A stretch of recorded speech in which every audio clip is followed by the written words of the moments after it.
এখন ঐক্য আমরা চাই, কিন্তু ঐক্য তো হয় না, দিন দিন আরো বিভক্তি বাড়ে।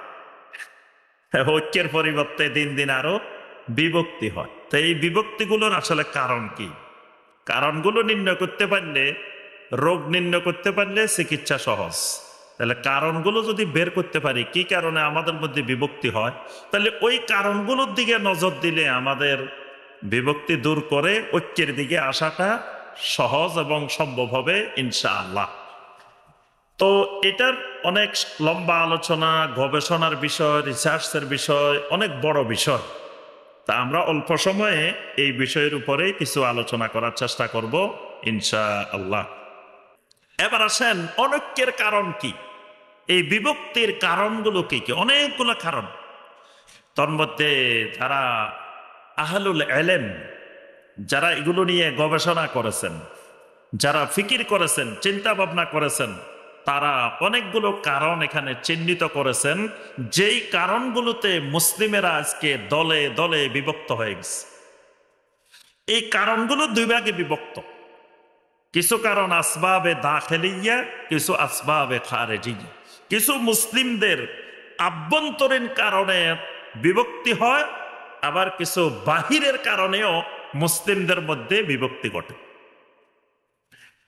আভ্যন্তরীণ কারণগুলো কি কি? আভ্যন্তরীণ কয়েকটা গুরুত্বপূর্ণ কারণ আছে এই বিভক্তির। এক নম্বর কারণ ইত্তেবাউল হাওয়া। বিভক্তির এক নম্বর কারণ হলো ইত্তেবাউল হাওয়া। মুসলিমেরা অনুসরণ করবে ইত্তেবাউল ওহী। মুসলিম মানবে ওহী, ওহীর অনুসরণ করবে। এটা হলো মুসলিমের উপর ফরজ।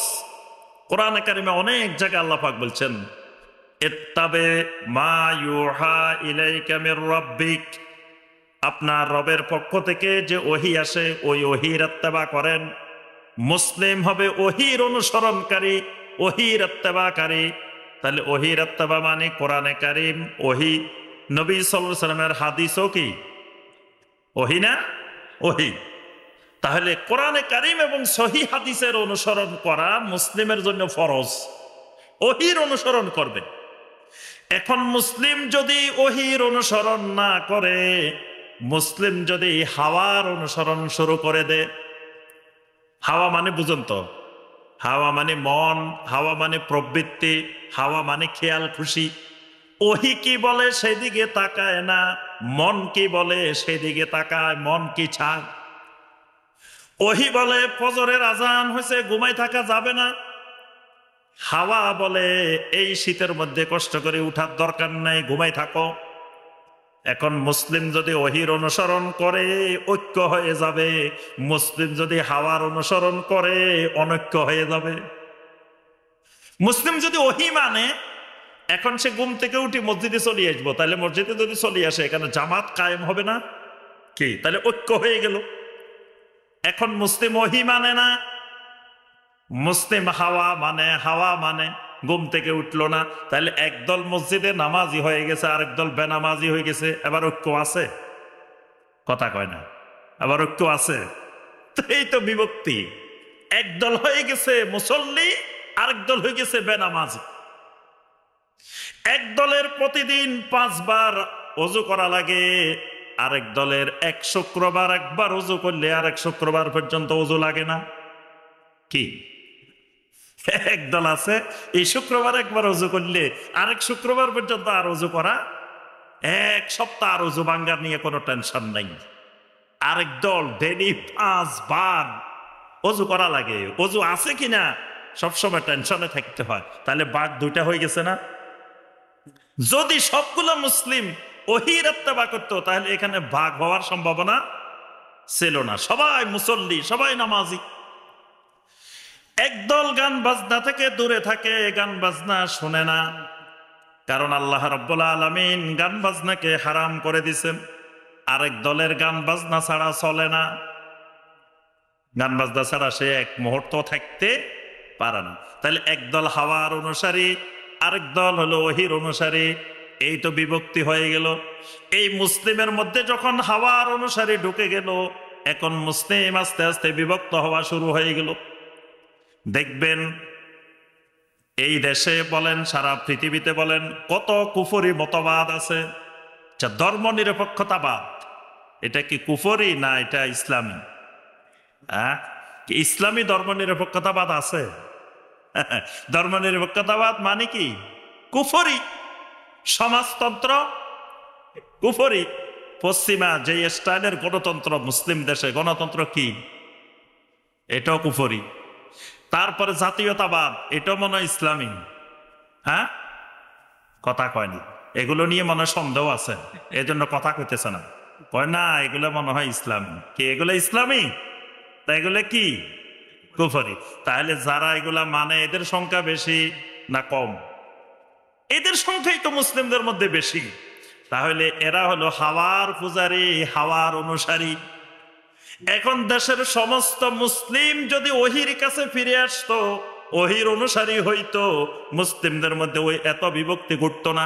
এখন বিশাল সংখ্যক চলে গেছে ওহির বাহিরে, কুফরের দিকে চলে গেছে, শিরিকের দিকে চলে গেছে, বেদাতের দিকে চলে গেছে।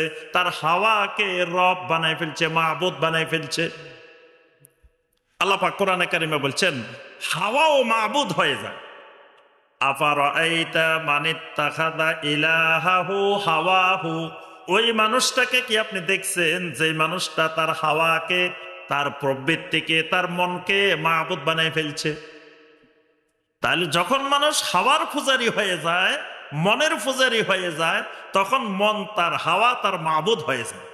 তাহলে প্রথম বিভক্তির কারণ, যখন মুসলিমেরা ওহি ছেড়ে, ওহির রাস্তা ছেড়ে, ওহির বিধান ছেড়ে যখন হাওয়ার দিকে চলে যাবে, খেয়াল খুশির দিকে চলে যাবে, মন গড়া মতবাদের দিকে চলে যাবে, তখন আস্তে আস্তে দলাদলি বাড়বে। যত বেশি যাবে তত বেশি বাড়বে। 2 নম্বর জাহালত। মুসলিমদের মধ্যে যত বেশি জাহালত বিস্তার করবে তত বেশি বিভক্তি বাড়বে। যত বেশি মুসলিম এলেমের কাছে আসবে তত ঐক্য বাড়বে। যত বেশি জাহালতের দিকে যাবে তত অনৈক্য, বিভক্তি বাড়বে। যত বেশি এলমের কাছে আসবে তত অনৈক্য কমে যাবে। কিন্তু মুসলিম দিন দিন জাহালতের দিকে, এলেমের কাছে নাই। আপনি যদি এখানে, আমি যদি আধা ঘন্টা এলমি আলোচনা করি, শ্রোতা যা হবে। যদি জাহালতি আলোচনা করি, শ্রোতা হাজার হাজার। এলমি আলোচনায় শ্রোতা নাই, জাহালতের আলোচনায় হাজার হাজার। যদি আমি এখানে আপনাদেরকে নিয়ে মঞ্চে সবাইকে নিয়ে, আমাদের শাইখের নিয়ে গান গাই আর নাচানাচি করি, দেখবেন এলাকার যুবক একটাও বাড়ি ঘরে থাকবো না, সব এখানে জায়গা দিতে পারবেন না। কি এরকম হবে না? জাহালতি যখন বেড়ে যাবে তখন দেখবেন যে মানুষ আর মানুষ। কিন্তু যখন এলমের দিকে যাইবেন, আস্তে আস্তে মানুষ চলে যেতে থাকবে। আমি অনেক জায়গায় দেখছি, তাওহীদের আলোচনা শুরু করি, কতক্ষণ পরে মানুষ আস্তে আস্তে উঠে যায়। কয় কি বক্তা আইছে, কি আলোচনা করে, এগুলো কি আলোচনা? এগুলো ওয়াজ। ওয়াজের মাঝখান দিয়ে স্লোগান দিব, তাকবীর দিব, গরম করব, তারপরে আপনার এইভাবে গান গাইব কতক্ষণ, তারপরে বিভিন্ন ধরনের কিচ্ছা কাহিনী করব, তারপরে না ওয়াজ।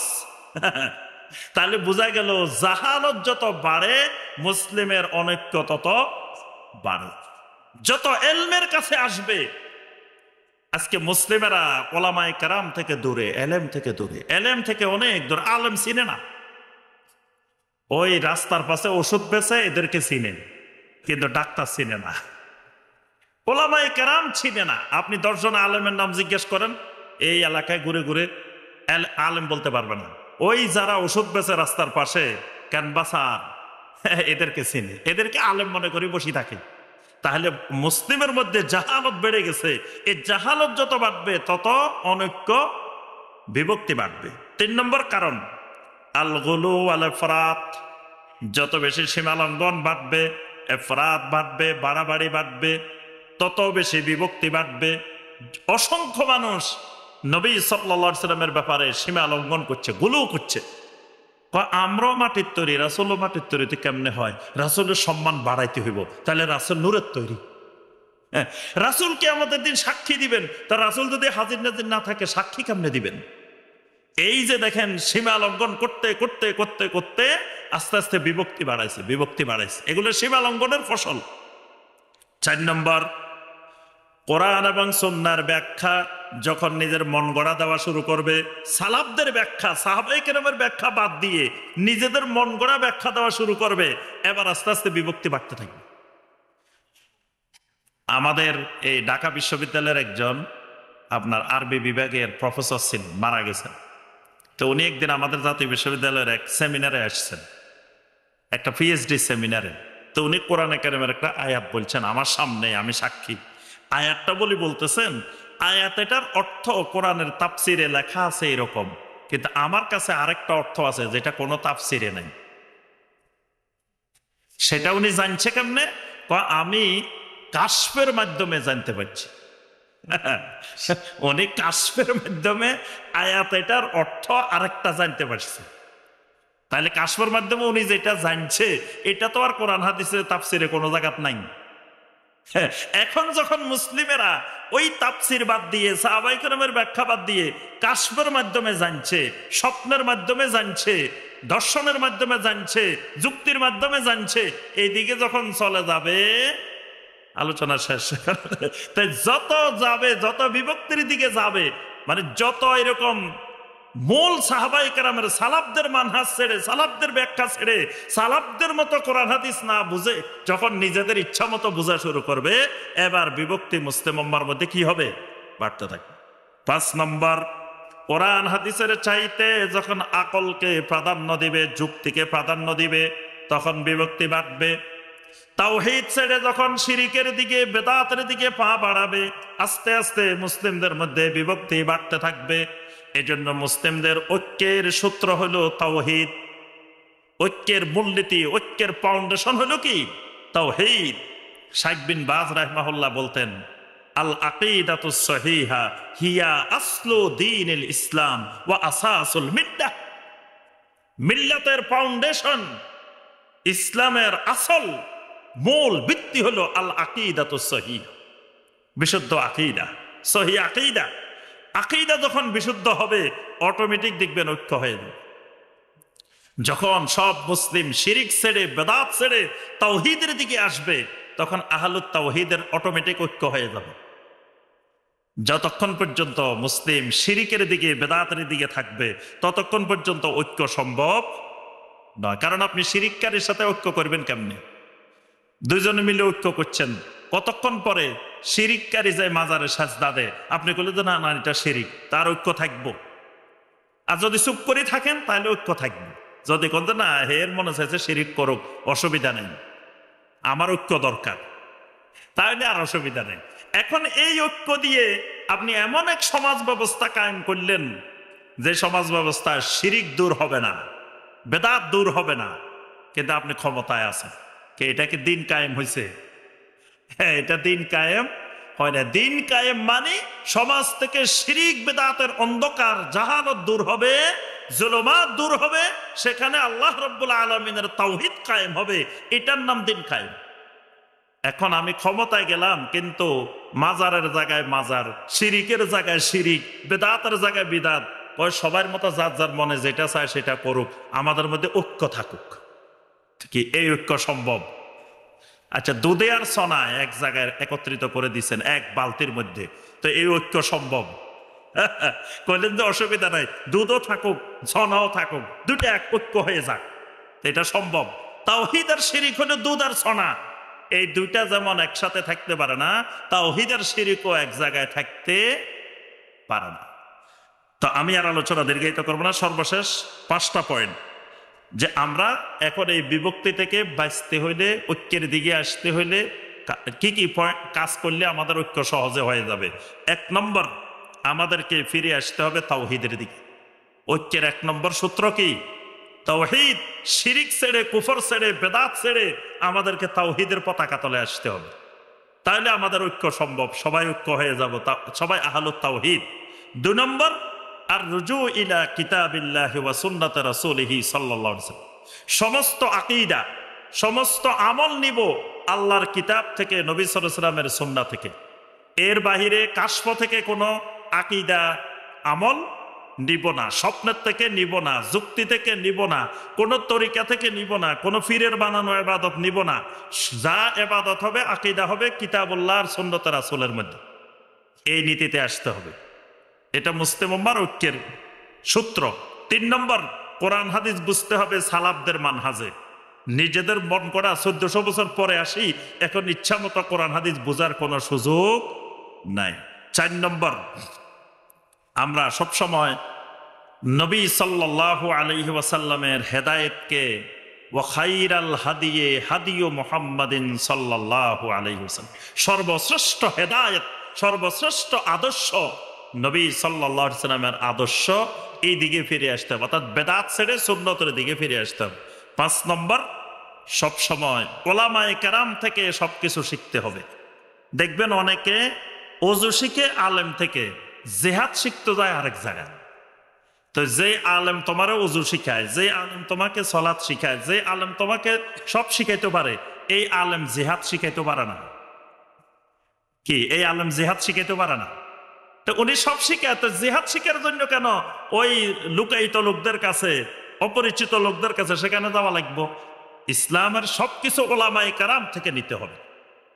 যারা তাফাক্কুহ বিদ্দীন, যাদের মধ্যে ইলমের গভীরতা আছে, এই ওলামায়ে কেরামের সোহবতে আসতে হবে, এই ওলামায়ে কেরামের সান্নিধ্যে আসতে হবে, এই ওলামায়ে কেরাম দ্বারাই সবকিছু পরিচালিত হইতে হবে।